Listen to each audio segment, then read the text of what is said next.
to the DL. I am your host, Tyler Robertson, the CEO and founder of Diesel Laptops. Now, if you know me, you know Diesel Laptops, we live in the aftermarket world. This is our place. This is the reason our company exists, is to help provide tools, solutions, services, repair information, training outside of what the OEMs do in their world. And there's a lot of questions we always get about right to repair. There was the heavy duty memorandum of understanding that was signed several years ago. Where are things at? If you listen to the news, back in July, President Biden signed an executive order directing the FTC and the Department of Ag to start taking some action on some things. We saw President Biden in January talking again about right to repair. So it's pretty cool when our industry and our space is making it all the way up to the President of the United States. And I brought two gentlemen on here today to help us kind of unpack all this and explain it more and what's going on and what needs to be done. So I'm really excited to have them here. So I'm going to introduce two people. First, let's talk to Paul. So Paul, can you kind of explain, what your role in this is and what you do? Well, sure. We're one of the associations here supporting this right to repair activity. And I'm president of AASA, which is the Automotive Aftermarket Suppliers Association. So we represent all the folks who make the parts, the tools, diagnostics, chemicals, the technologies that keep vehicles running safely and affordably across the life cycle. And we're a proud part of MEMA, which has been representing vehicle suppliers and manufacturers since 1904. And that's everything from commercial vehicle to light vehicle and OE to aftermarket. And yeah, we're a very proud supporter of right to repair and this effort. Well, the other gentleman we have on here is Bill. So Bill, if you could, again, kind of explain to everyone here a little bit on you and your organization and what role you're playing in this. Sure. First of all, thank you so much for allowing Paul and I this opportunity to speak to your audience about really what is their future. And, so I represent the Auto Care Association. I am a lifelong auto care, aftercare, heavy duty participant. My entire career has been spent in the industry, defending the industry. The Auto Care Association represents the entire vertical supply chain. So we represent part manufacturers, distributors, retailers, and folks all the way down to the local truck repair shop on the corner of Elm and Main. So the entire vertical supply chain. We in conjunction with another association called CARE, initially passed right to repair in 2012 by signing that MOU that you had referenced, that has been in existence, as I said, since 2012. Back in Massachusetts in 2021, where we passed right to repair 2 by 75% margin. The voters approved that bill, and we're currently in court as a result of the automakers taking us to court to defend that bill. So very much entrenched in right to repair and ensuring that the commercial trucking industry and the heavy duty side are represented to have that data available to them for repair. So yeah. I want to unpack that just a little bit. So I know this thing happened in the last fall up in Massachusetts, and I actually saw some of the videos that were anti-right to repair. And it was really appalling. I was shocked. It was like a stalker outside a house or outside a person's car. And they're implying that, man, if you guys pass right to repair, people are going to break into your cars. They're going to mug you. They can, all these bad things are going to happen in your life. And Massachusetts still passed it overwhelmingly. What was that bill specifically about? What was different about that one than the previous right to repair bills that have gone through Massachusetts? The previous MOU for right to repair that was agreed upon in 2012 with the automakers and on the commercial side, it guaranteed the same access to data through the OBD2 port as is available at the vehicle dealerships. What's different and what has evolved since 2012 and 2013 is that now the vehicles, both automobiles and Class 8 trucks and off-highway vehicles are transmitting data wirelessly to the manufacturers. Oh, and it allows them to actually bypass this OBD2 port in terms of being able to acquire diagnostic and maintenance data from that particular port. So in actuality, the truck makers and the automakers may be able to completely circumvent the availability of that data by not making it available through the OBD2 port. We needed to go back and say we need to have access to this data, whether it's through the OBD2 port or whether it's through that wireless connection. But we need to be able to have access to that data at the point of the vehicle and not rely upon logging into an OEM server so that we can gain access to this data, because then the original equipment manufacturer would be able to dictate what data they make available to the aftermarket. And we don't ever want to be beholden to that. If I can build on that, because it's very well said, Bill, is when we talk about right to repair, I mean, you talked about those crazy commercials, which really had nothing to do with what the industry is seeking to do. And it's worth going back to what are the principles here? What is right to repair? And it's very simple. And it's just a goal of preserving customer choice and market competition on where and with what parts your vehicles, your trucks are repaired. And that's very simple. It's very principles-based. It's what has served our industry well for over a century.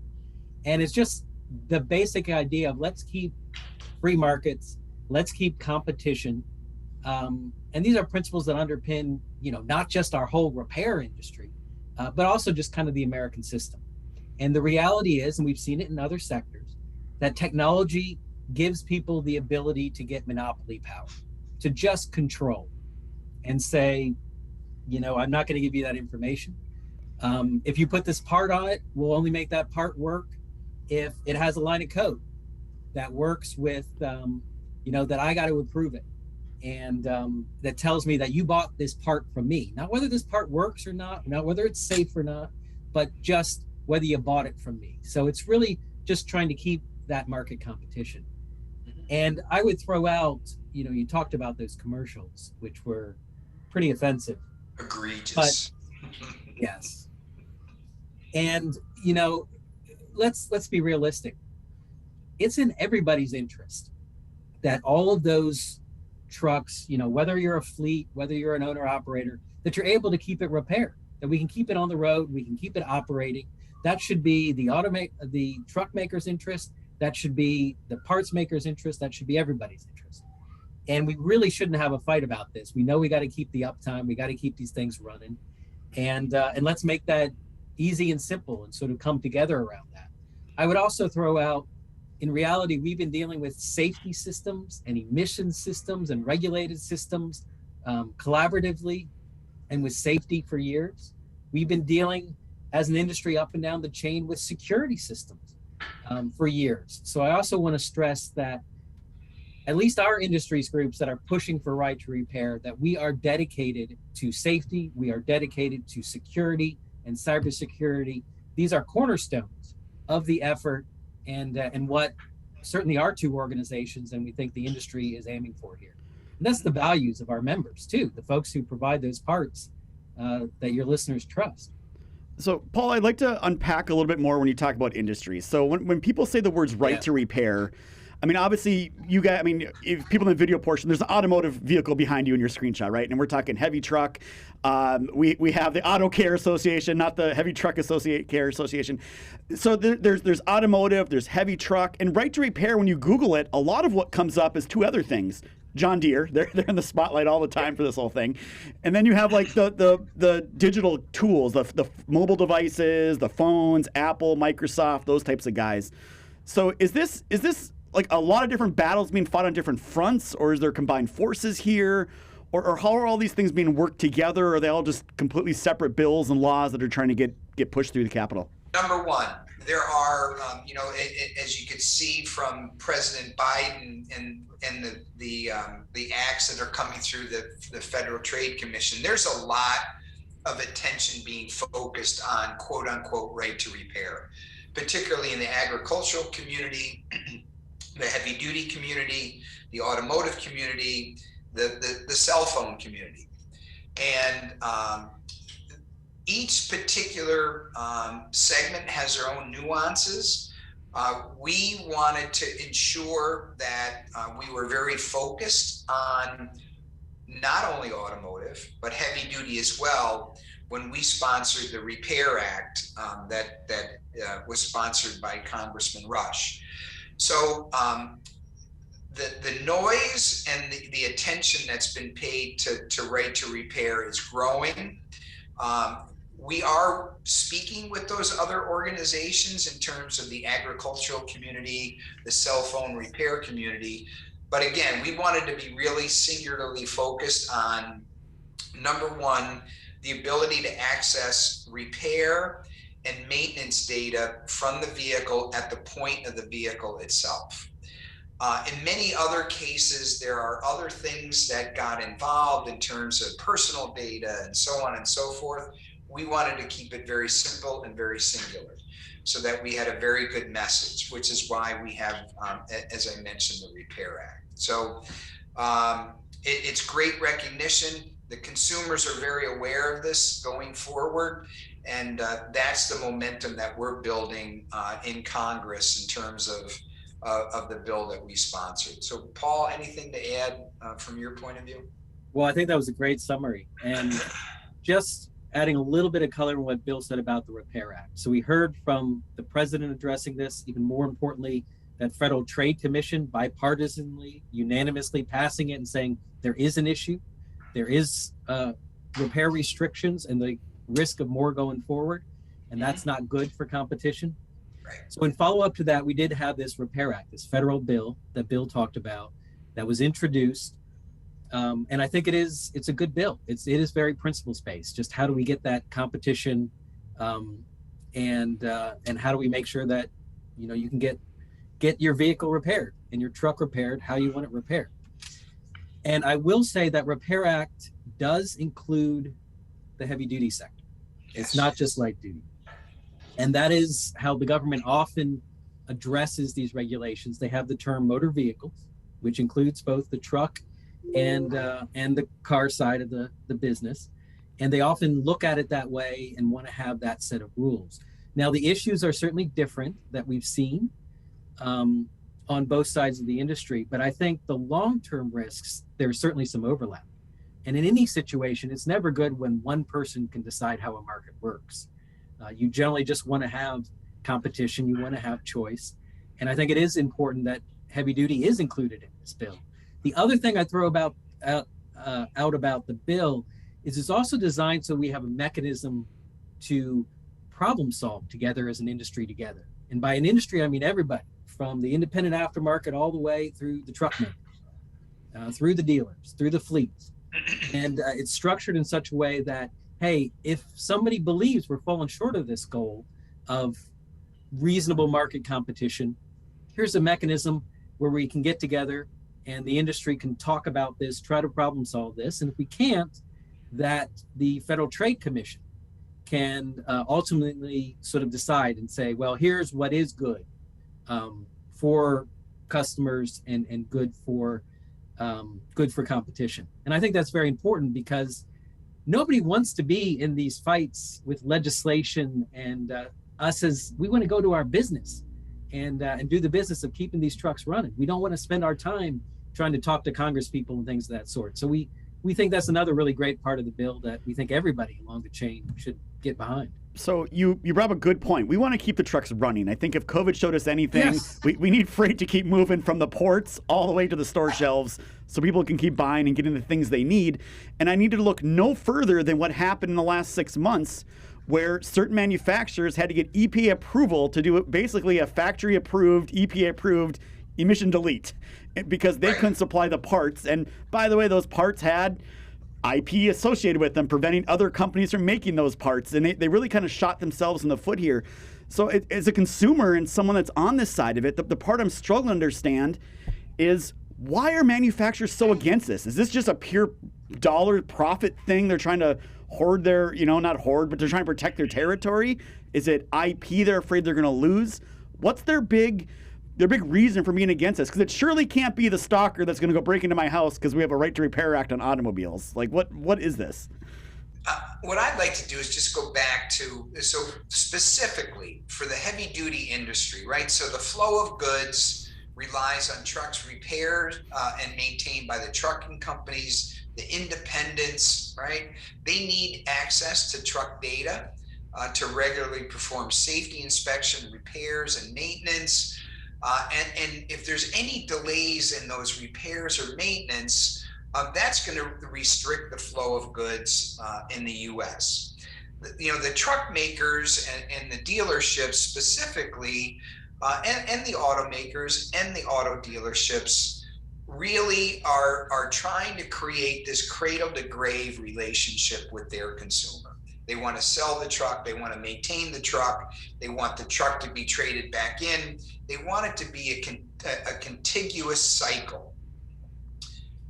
What they don't take into account for is that the fact the aftermarket service providers, the independent truck repair facilities, they provide a tremendous service to the industry by being able to provide those repairs, most often at a lesser price, using in many cases the same type of products and parts that came off the vehicle and putting them back on the vehicle.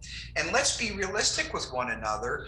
There is no way that the original equipment service facilities would be able to keep up with the maintenance if the independent channel was cut out of the situation. They would not. And the independent truckers and the fleets would not be able to survive. The cost of goods would grow exponentially if everybody was forced to the dealerships. And good luck trying to get that repair scheduled 6 months out. And not only that, but from a convenience standpoint, having to tow your truck not to an independent repair facility if it's broken down, but to the nearest dealership that may be 250 miles away. So just the logic of trying to keep the aftermarket out of the equation, it just befuddles me in the entire industry. So creating that monopoly with the truck owner and the fleet, it just is not going to happen, and it's not realistic for them to imagine that. I think that's well said, Bill, and very passionately said. Let's be honest, there's a reason that the aftermarket exists. Mm-hmm. And it points to why this, in the end, should be win-win. There's capacity issues. There's, third owners, which frankly just aren't of that much interest, typically, to an OE. And there's a reason that the independent aftermarket serves segments of the market so well. And so fundamentally, right to repair should be win-win. And we really shouldn't be fighting about this. There's a reason the aftermarket exists. Let it serve customers well. I'd also throw out, you mentioned about IP and things of that sort. And I do want to make clear, because my members develop an awful lot of that IP, that intellectual property and the trade secrets and everything else. Right to repair and intellectual property protection are not mutually exclusive. And our members who develop most of that IP feel that very strongly. We believe very much in intellectual property and protecting that and protecting those rights. That's not the same issue. You can do that and you can still have right to repair. You can still have the ability to service our vehicles and service our trucks how we want them serviced. Well, that's all very well said. I 100% agree with you guys. I came out of the dealership world. That's why I worked for 10 years.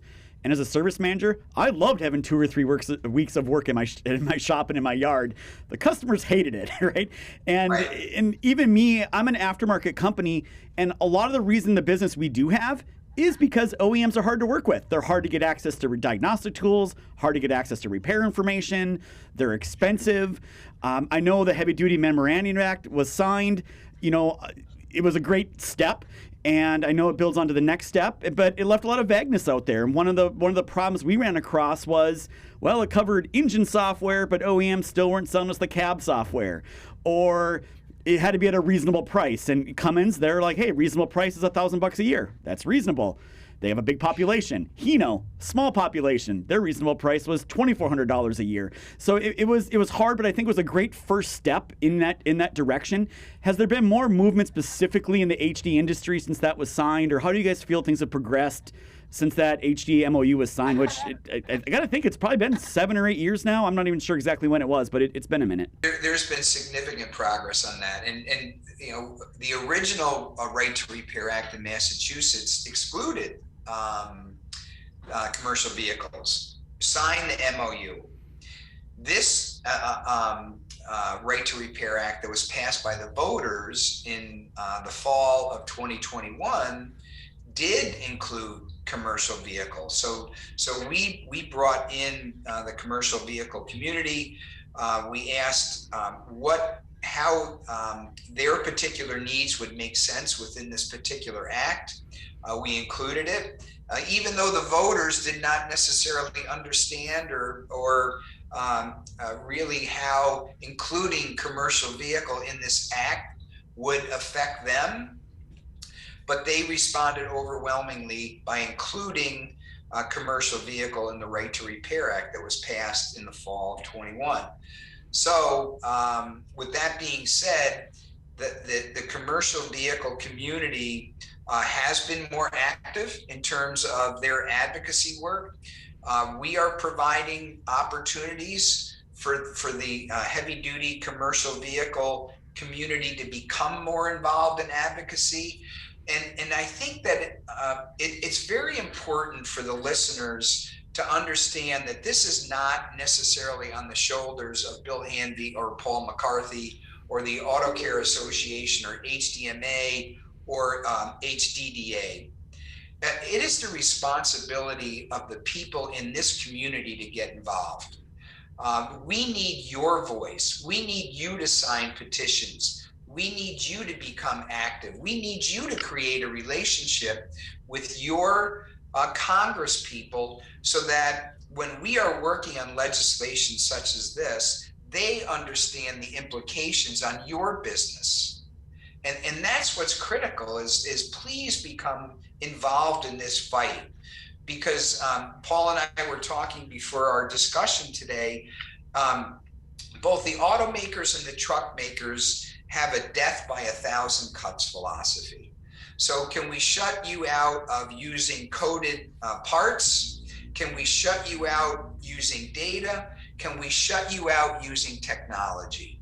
And we continually as an industry have to be at the forefront in terms of fighting these means to shut us off from either data or the ability to provide quality repairs at a significantly lower price. Get involved. That's the message for on my end. How do people get involved? And if you can add anything to that, I'd love to hear. You know, on our website, we do have an opportunity for those that are interested to be able to do that. You know, autocare.org /advocacy. There is a section there for the commercial vehicle community to be able to sign up and write a note to their legislator. So that's important for them to understand. And we can send you some information as to where to go for that. But all they have to do is fill out their name and let let their Congress people know that they're interested, and then we send that letter to their respective congressperson that tells them that you are interested in right to repair for heavy duty or the commercial side. Yeah, and I think that's well said, Bill. And we have the same thing on our website. You can go to our website, and what I would say is it's so easy these days to make your voice be heard, where it populates, you know, it tells you who your representative, what makes that message very easy to do. And again, the best way to convince people is to have them visit you. So have them visit your facility or your company. They always like to see voters. And I will say it's an election year, so a lot of Congress people will be spending an awful lot of time back home. And so they're there. And these days, everybody's gotten used to the Zoom meetings. And so we've had a lot of great Zoom legislative meetings with legislators. So it's ever more important, and it's ever easier to have your voice be heard. And it is your voice and individuals' voices and companies' voices that make a difference and get things done. And just adding a little bit of color on the heavy duty side, you know, it's an interesting situation where a lot of the repair info is generally available, but there's clearly, you know, specific codes that may not be available. And, you know, a large fleet can use their leverage and make sure that they're getting the information they need from the customer. But frankly, an individual owner operator should have the same access as a large fleet. And it shouldn't be how much leverage you have. And it shouldn't be a matter of whether a single individual company wants to give it to me. And that's why we're pushing on this basis, to have a legal framework that we can count on, that people can build a business model behind, and just set the rules of the road so that everybody can compete. And you know what happens when you get that market competition? Everybody gets better. The truck makers will do a better job. The independents will do a better job. And in the end, it'll be the fleets, it'll be the truck operators who get better service. And we can keep those vehicles on the road more affordably and, you know, serve America, keep all that freight moving. So that's all we're really trying to do. And we do think technology, if we sleep on this, there's going to be a lot of problems down the road. And so let's set the rules of the road. Let's let people compete, and let's have a great business for decades to come. Well, I want to thank both of you gentlemen for coming on the show. We're definitely going to take those notes, put them in the show notes, links to go to those pages for advocacy. Definitely needs to be done. And what you guys are doing is very, very important to everybody, I think, right? People that own cars, people that run trucks. In any way that you do anything, I guarantee you a commercial truck's part of your life, whether you realize it or not. And I know you guys are making progress because I have not seen presidents talking about right to repair previously. So it tells me the momentum shifting, things are going that way, voters are responding, and you're absolutely right. Politicians, they listen to what people are telling them, right? I mean, they have lobbyists, but they got voters. And they need, the more voters that are talking about things, the more important it becomes to them. So if you think your voice doesn't matter, it does, and your vote matters. You really got to get out there. Like you said, it's an election year. People want to get out there and meet people and talk people and hit the right notes when they're having conversations and speeches. So thank you both for coming on the show. It's been a great episode. I hope everyone learned a lot. I can tell you Diesel Laptops is obviously pro aftermarket, pro right to repair. There's no doubt about it. That's where we live and breathe. Thank you, everyone, for watching and listening. Remember, it's not just diagnostics. It's diagnostics done right. And yeah, we do need right to repair. We need access to information, to tools, to knowledge in order to repair things properly, safely, and efficiently. So thank you very much for watching and listening. Like, comment, subscribe, share. We appreciate it. We'll catch you on the next episode.